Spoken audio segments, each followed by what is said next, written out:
Toutes et à tous. 2014, année du retour de la croissance en Europe. La tendance est déjà palpable sur le marché de l'automobile.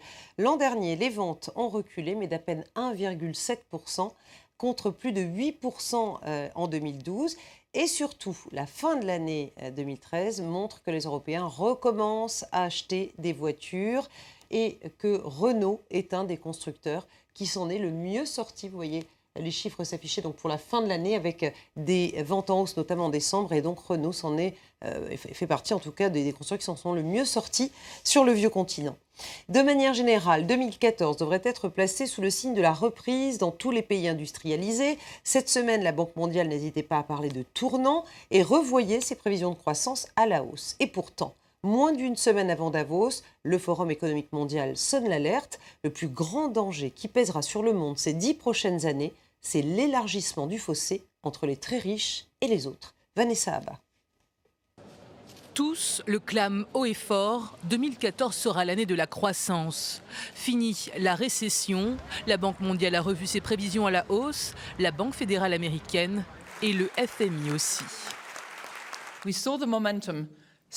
Nous avons vu un mouvement positif se renforcer et nous pensons que l'économie va continuer à s'améliorer en 2014, notamment grâce aux progrès dans les pays développés.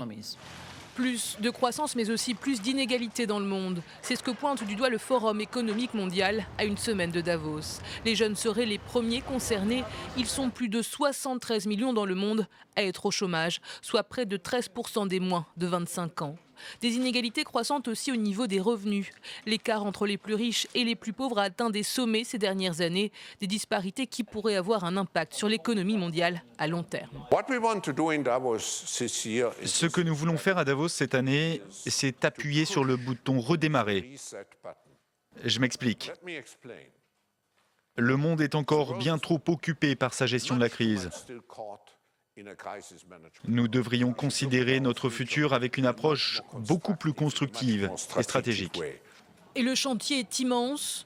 Aujourd'hui, aux États-Unis, 1% des plus riches possèdent près de 35% du patrimoine du pays.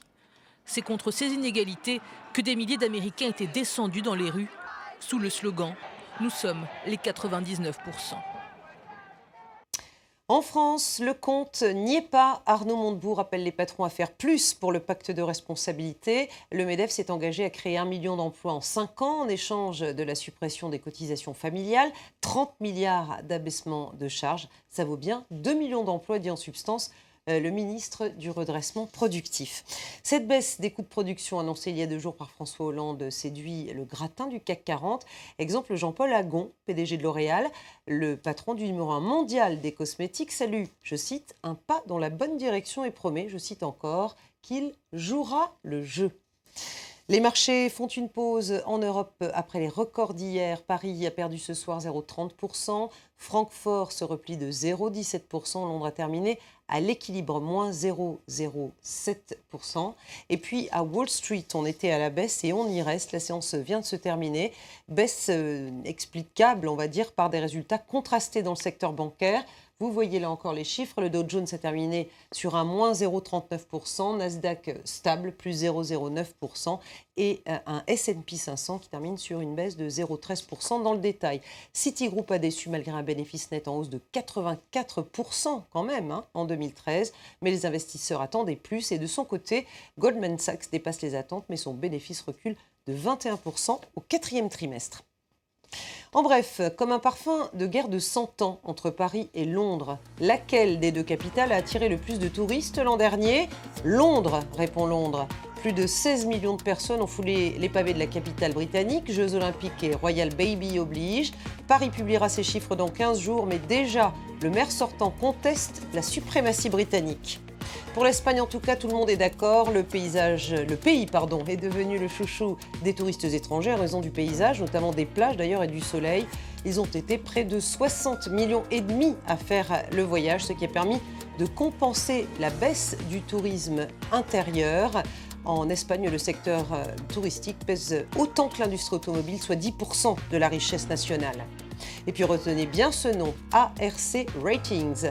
Cette nouvelle agence de notation espère éclipser les plus grandes, Moody's, Fitch et autres Standard & Poor's. Le monde a changé, explique son PDG. Les vieilles méthodes ne suffisent plus.